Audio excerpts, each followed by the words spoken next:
तो मैं हूं आपके साथ कल्याण झा। खबरों की शुरुआत अभी की बड़ी खबर से नहीं रहे। कांग्रेस के नेता अहमद पटेल 71 साल की उम्र में उनका निधन हो गया। सुबह 3:30 पर उनका निधन हुआ है। कांग्रेस नेता अहमद पटेल का निधन हुआ है। कोरोना संक्रमण के बाद उन्हें अस्पताल में भर्ती कराया गया था। 1 महीना पहले हुए थे कोरोना पॉजिटिव। बेटे फैजल ने ट्वीट कर यह जानकारी दी है। बड़ी खबर आपको बता रहे हैं, कांग्रेस के वरिष्ठ नेता अहमद पटेल का निधन हो गया है। अहमद पटेल 1 महीना पहले कोरोना से संक्रमित हुए थे। इसके बाद उनका इलाज चल रहा था मेदांता अस्पताल में और उनके बेटे फैजल पटेल ने ट्वीट कर यह जानकारी दी है कि उनके पिता अहमद पटेल का आज सुबह 3:30 पर निधन हो गया और मेदांता अस्पताल में उनका इलाज चल रहा था। इसी अस्पताल में उनका निधन हुआ है।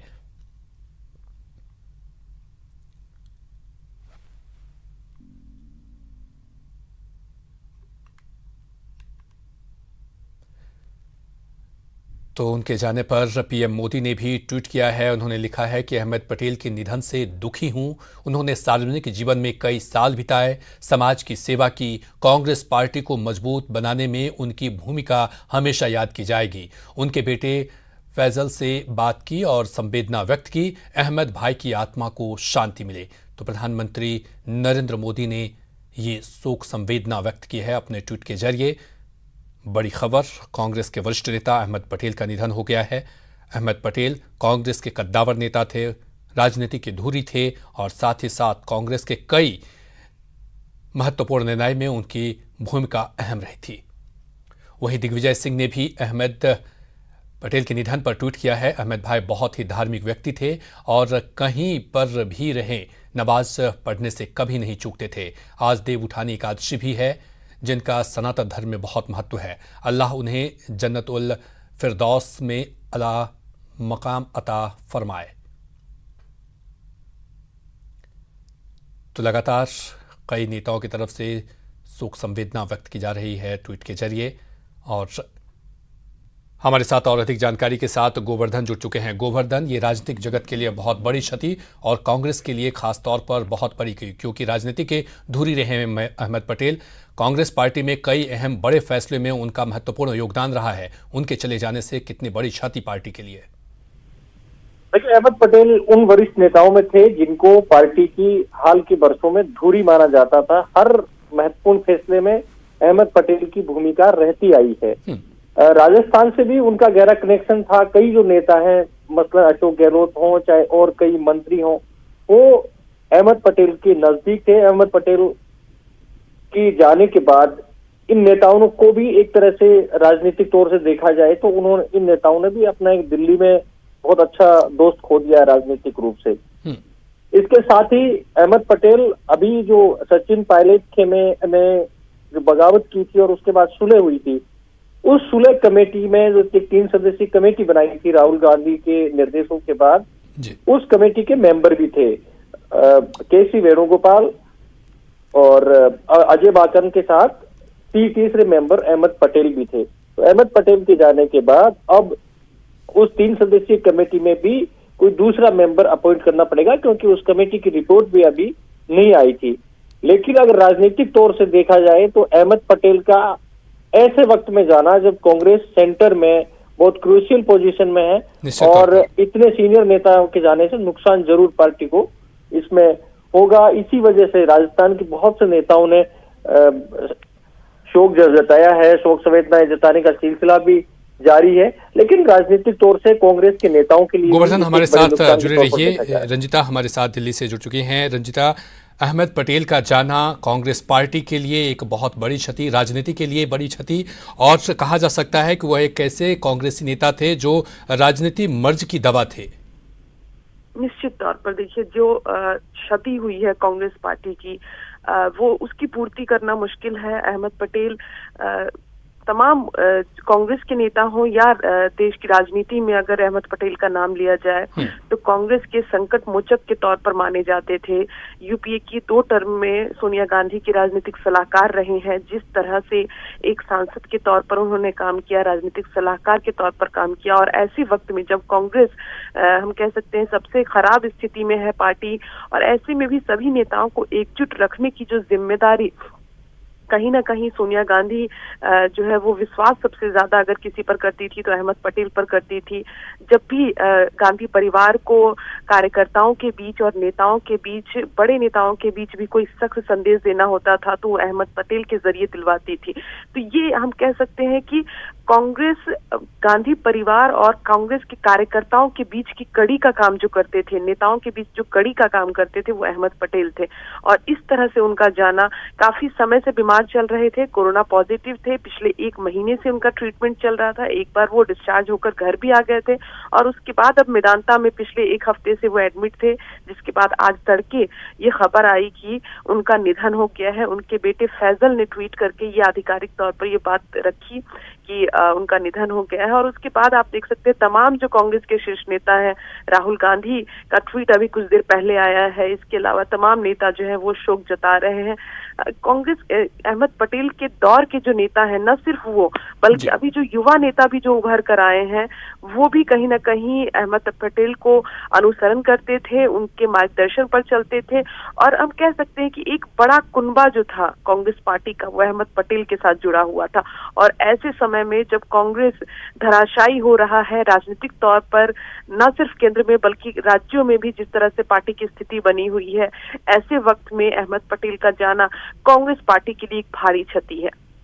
रंजिता, जिस तरह से अहमद पटेल सोनिया गांधी के बहुत करीबी थे और साथ साथ कई निर्णयों में उनका देखा गया था कि बहुत ही मृदुभाषी, व्यवहार कुशल और हंसमुख होते हुए बड़े से बड़े मुद्दों को बड़े ही आसानी से टाल देते थे, उनके जाने से ये राजनीतिक में जो गैप हुआ है उनको भर पाना मुश्किल है। रंजिता, देखिए, बिल्कुल ये कहना, बेशक हम कह सकते हैं कि जो वक्त अभी कांग्रेस पार्टी देख रही है, क्योंकि सत्ता में पार्टी इतने समय तक रही और जिस तरह की स्थिति बनी, अहमद पटेल पर भी कई बार पर्सनल अटैक हुए हैं, कई तरह के आरोप अहमद पटेल पे भी लगे पार्टी के अंदर के। रंजिता, हम यहाँ पर आपको रोकना चाहेंगे, हमारे साथ कांग्रेस नेता जुड़ चुकी हैं।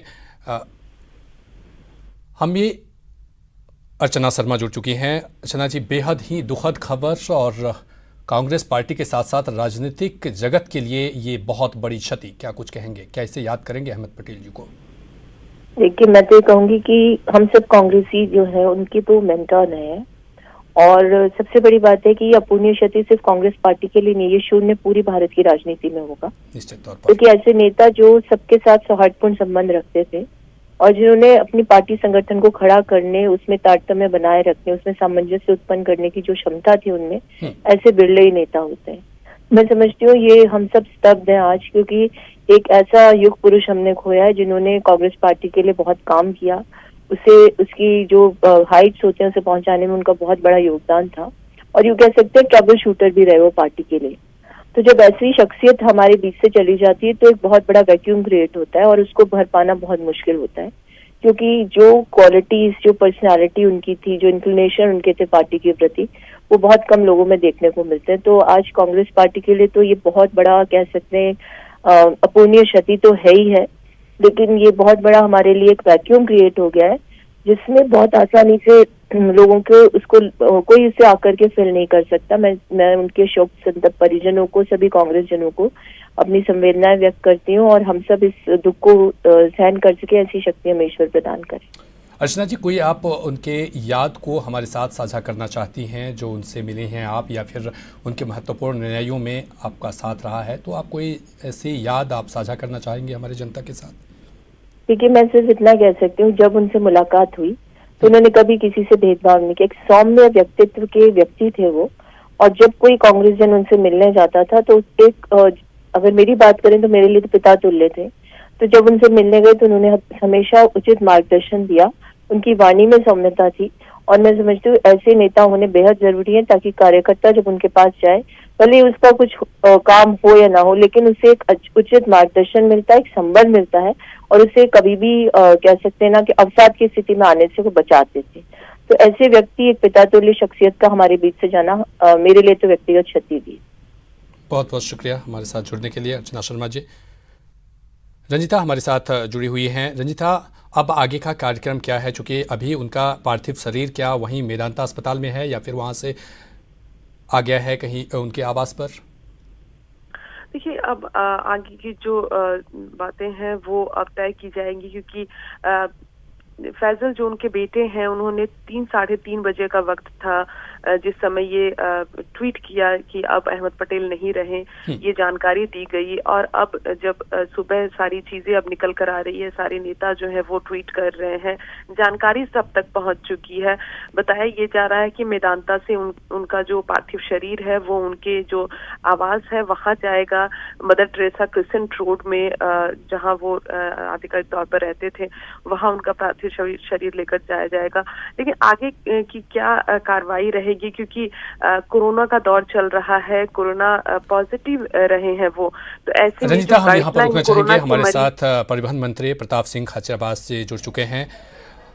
प्रताप जी, किस तरह से आप उन्हें, पटेल जी को याद करेंगे, क्योंकि ये एक बहुत ही राजनीतिक जगत में और साथ ही कांग्रेस के लिए एक बहुत बड़ी क्षति।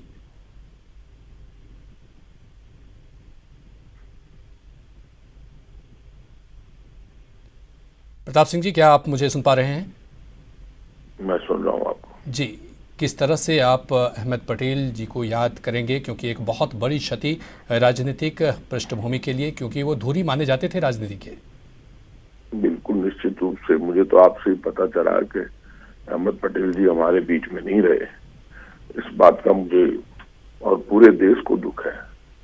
उनकी सेवाएं और राजनीति में वो जो उन्होंने सेवाएं दी उसको देश कभी भूलेगा नहीं। हमेशा ऊपर उठ के राजनीति करना, पक्ष और विपक्ष दोनों में अपने संबंध बनाए रखना, ये उनकी आदत रही। और कांग्रेस के लिए तो हमेशा आगे बढ़कर पूरे देश में बहुत बड़ा काम उन्होंने किया। जब भी कांग्रेस सत्ता में आई तो उनकी बहुत बड़ी भूमिका रही, सबको साथ में लेकर चलना। मैं भी जब भी उनसे मिला तो उन्होंने बड़ा, मैं छोटा हूं उनसे उम्र में, लेकिन उनका सबको सम्मान देने की जो उनकी नेचर थी उसको पूरा देश कभी भूलेगा नहीं, कार्यकर्ता कभी भूलेंगे नहीं।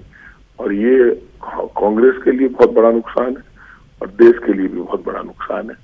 और मैं कह सकता हूं कि अहमद भाई आज हमारे बीच में नहीं रहे, लेकिन मेरे को पक्की उम्मीद है कि मालिक 100% उनको अपने चरणों में स्थान देगा और वो निश्चित रूप से हम सबके लिए हमेशा प्रेरणा स्रोत रहेंगे।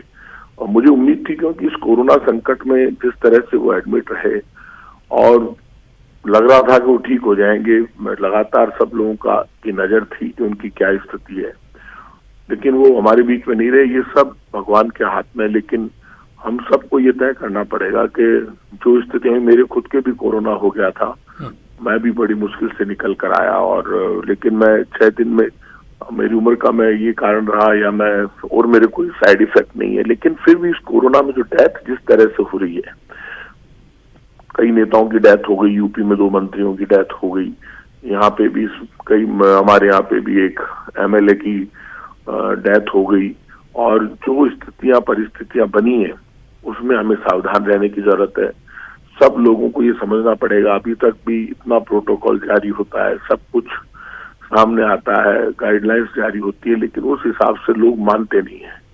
लोगों को समझना पड़ेगा और तय करना पड़ेगा कि यदि कोई भी गाइडलाइन जारी हो रही है मेडिकल डिपार्टमेंट की तरफ से, सरकार की तरफ से, तो उनको मानना हम सीखें। मैं आज के दिन अहमद भाई को बहुत बहुत श्रद्धांजलि अर्पित करता हूं और उम्मीद करता हूं कि भगवान उनको अपने यहाँ पे, उनका अपने चरणों में स्थान देंगे और उनके परिवार को ये दुख की घड़ी में सहन करने की ताकत देंगे। मैं उनको बहुत बहुत श्रद्धांजलि अर्पित करता हूँ। प्रताप सिंह जी, चूंकि कई नेता हैं जो राजनीतिक जीवन में अपनी व्यक्तित्व को रखते हैं, एक सौम्य मृदुभाषी रूप में रखते हैं, यदि पटेल जी की बात करें तो इस शून्यता को भर पाना क्या मुश्किल है? क्योंकि जिस तरह से वो कार्यकर्ताओं को साथ लेकर चलते थे, उनके हर समस्या को सुनते थे, ऐसे में ये शून्यता को भर पाना मुश्किल है।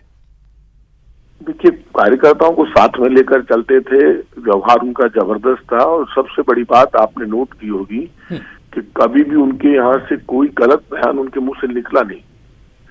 सब नेताओं के बारे में, कई लोगों के बारे में डिस्कस हो जाता है, लेकिन कभी आपने ये नहीं सुना होगा कि आज अहमद पटेल जी ने कोई गलत बयान दे दिया जिससे कांग्रेस के लिए सामने संकट खड़ा हुआ हो या देश में कोई संकट खड़ा हुआ हो। ना कभी भी धर्म और जाति से ऊपर उठकर अपनी बात बोली।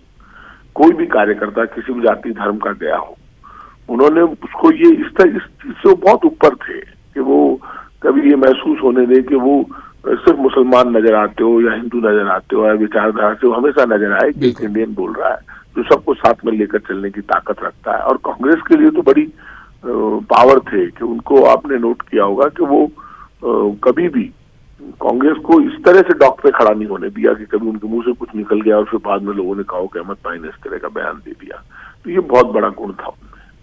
प्रताप सिंह जी, जब आप अहमद पटेल से कभी मिले होंगे तो उनकी यादगार पल या यादगार बातें आप मुझसे साझा करना चाहें? देखिए, मैं अहमद पटेल जी से जब मिला तो मैं जयपुर से पार्लियामेंट का चुनाव लड़ने के बाद मिला, और मैं जब उनसे मिला तो मैं उनसे उससे पहले मिला ही नहीं था। तो मैं जब गया और मैंने वहाँ कहा कि साहब मैं प्रताप सिंह घाचरियावास हूँ और जयपुर से आया हूँ। मेरा उनके यहाँ कोई स्टाफ वगैरह कोई जानकार नहीं था कुछ भी, मैं वैसे ही डायरेक्ट चला गया। उनके स्टाफ ने कहा कि साहब अभी मैं इनका आप तो बता दीजिए अंदर। तो उन्होंने उनको कहा नहीं बैठाइए, और उसके बाद वो जब वो मेरे से मिले तो मैंने मेरा परिचय बोला नहीं मैं आपको जानता हूँ, ये उनका बड़प्पन था और आपके बारे में मैं सब जानता हूँ, और आप राजस्थान यूनिवर्सिटी के प्रेसिडेंट रहे और आप ये बड़े अग्रेसिवली बहुत सब बातें। और मैंने कहा सर मैं तो आपसे आज पहली बार मिला हूँ। बोले भाई ये मेरी ड्यूटी है कि मैं आप जैसे यंगस्टर्स के बारे में जानूं समझूं, और मैं आज कह रहा हूँ आपसे बहुत आगे जाओगे और आप में कैपेसिटी है, आप बहुत स्ट्रगल करते हो, हर एजुटेशन आप लड़ते हो। अरे भाई आप जैसे लोग तो बहुत कम है पूरे देश में जो इतने ग्रास रूट पे राजनीति करते हैं। और आज मैं कैबिनेट मिनिस्टर हूँ राजस्थान की सरकार में। मुझे उनकी वो जब मैं पार्लियामेंट के बाद जब उनसे मिला और आज जब मैं कैबिनेट मिनिस्टर हूँ तो मुझे ये सब बातें जब आज वो हमारे बीच में नहीं रहे तो उनकी याद आती है। मैं तो इतना कह सकता हूँ कि इस कमी को पूरी कांग्रेस के लिए तो बहुत बड़ा झटका है और ये बहुत बड़ा नुकसान है हमारे लिए। बहुत बहुत शुक्रिया प्रताप जी, आप अपना बहुत ख्याल रखिए और बहुत बहुत शुक्रिया हमसे जुड़ने के लिए। तो वरिष्ठ कांग्रेस नेता अहमद पटेल का निधन हो गया है। गुरुग्राम के मेदांता अस्पताल में उन्होंने अंतिम सांसें ली।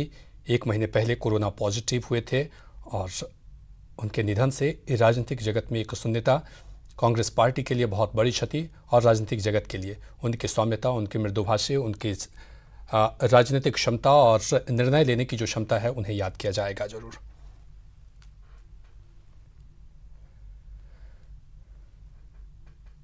रुकेंगे एक छोटे से ब्रेक के लिए।